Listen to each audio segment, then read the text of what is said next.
Hi friends, welcome back to our channel. ఈరోజు మనం carrot fry టేస్టీగా యమ్మీగా ఎలా చేయాలో చూద్దామా. చాలా సింపుల్ అండి, ఈజీగా చేసుకోవచ్చు.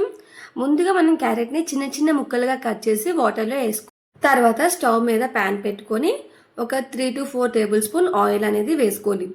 ఆ తర్వాత అందులో 1 టేబుల్ స్పూన్ జీలకర్ర, అలాగే కొంచెం ఆవాలు, అలాగే ఇందులో ఒక కచ్చబచ్చగా దంచిన వెల్లుల్లి వేసుకోండి. అలాగే సన్నగా తరిగిన ఒక ఉల్లిపాయ, అలాగే పచ్చిమిర్చి, కొంచెం కరివేపాకు వేసుకోండి. అవన్నీ ఒకసారి బాగా ఫ్రై చేయండి.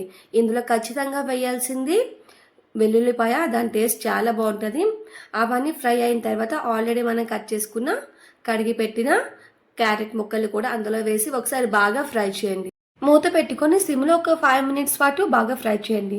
ఆ తర్వాత 5 మినిట్స్ తర్వాత ఓపెన్ చేసి చూస్తే చూడండి, క్యారెట్ అనేది బాగా మగ్గుతున్నాయి కదా. ఆ టైంలో మనం మీ టేస్ట్కి తగ్గట్టు ఉప్పు వేసుకోండి. టేస్ట్కి తగ్గట్టు ఉప్పు వేసుకున్న తర్వాత కొంచెం పసుపు వేసుకోండి. అంటే కొంచెం మంది పసుపు యాడ్ చేసుకుంటారు, యాడ్ చేసుకోరు. యాడ్ చేసుకోవడం వల్ల పసుపు అనేది యాంటీబయాటిక్ కాబట్టి బాగుంటుంది.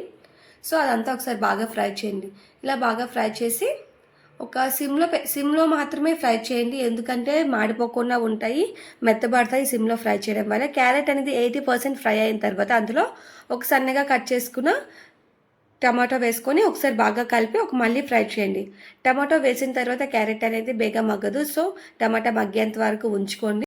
అందులో మీ టేస్ట్కి తగ్గట్టు కారం, అలాగే కొంచెం ధనియా పౌడర్, అలాగే కొంచెం గరం మసాలా వేసుకొని ఆ మసాలాలన్నింటినీ ఒకసారి బాగా ఫ్రై చేయండి. సిమ్లో మూత పెట్టుకుని ఒక 2 మినిట్స్ పాటు ఫ్రై చేసారంటే చాలా బాగా మగ్గిపోతాయి కదా. సో టేస్ట్ చాలా బాగుంటుంది. ఖచ్చితంగా ఒకసారి ట్రై చేయండి. Please do like.